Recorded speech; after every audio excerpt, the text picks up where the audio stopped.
तवा मां 3 ॾींहंनि जे अंदरि तोखे चोर ज़ाहिर करे ॾींदुसि त पोइ ख़बर पइजी वेंदी त केरु चोर आहे ऐं केरु साथ आहे।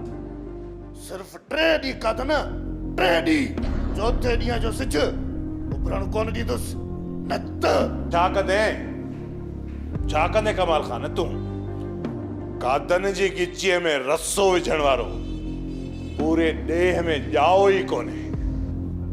बाक़ी कादन खे असल चोर जी गिचीअ में रसो विझण लाइ 3 ॾींहं काफ़ी आहिनि। जेकॾहिं कादन 3 ॾींहंनि अंदरि ज़हर ज़िंदगी ड्रामे जी 236 किस्त में थींदो हिकु वॾो धमाकेदार फ़ैसिलो, जंहिं फ़ैसिले में कमीने कमाल ख़ान के रईस गफ़ार ख़ान सभिनी ॻोठ वारनि जे साम्हूं मथे में धूड़ विझी नोड़ीअ में नक विझी हुनखे सॼे ॻोठ वारनि जे साम्हूं नचाईंदो। ज़हर ज़िंदगी ड्रामे जी 236 किस्त में रबन जो भाउ राणो होश में अची वेंदो ऐं सभिनी ॻोठ वारनि जे साम्हूं इहो इक़रार कंदो त उन जी भाॼाई मीरा खे अगवा करण वारो माण्हू ॿियो को बि न सिर्फ़ ऐं सिर्फ़ कमीनो कमाल ख़ान आहे ऐं राणे खे ज़हरीली इंजेक्शन हणण वारो बि सिर्फ़ ऐं सिर्फ़ कमीनो कमाल ख़ान आहे। राणो जॾहिं होश में ईंदो त पंहिंजे भाउ रबन खे ॻोल्हण जी बि भरपूर कोशिशि कंदो ऐं पंहिंजी मीरा